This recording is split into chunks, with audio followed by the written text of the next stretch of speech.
O material escolar mais barato que existe no mercado é o professor. Se é jovem, não tem experiência, se é velho, está saturado, se não tem automóvel, é um pobre coitado, se tem, chora de barriga cheia, se fala em voz alta, vive gritando, se fala em tom normal, ninguém escuta, se não falta ao colégio, é um Caxias, se precisa faltar, é um turista, se conversa com os outros professores, está malhando os alunos, se não conversa, é um desligado, se dá muita matéria, não tem dó do aluno,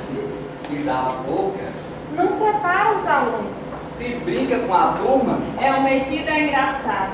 se não brinca, é chato, se chama a atenção, é um grosso, se não chama a atenção, não se sabe impor, se a prova é longa, não dá tempo, se a prova é curta, tira a chance do aluno, se ele escreve muito não explica, e se explica muito, o caderno não tem nada, se ele fala corretamente, ninguém entende, fala a língua dos alunos, não tem vocabulário,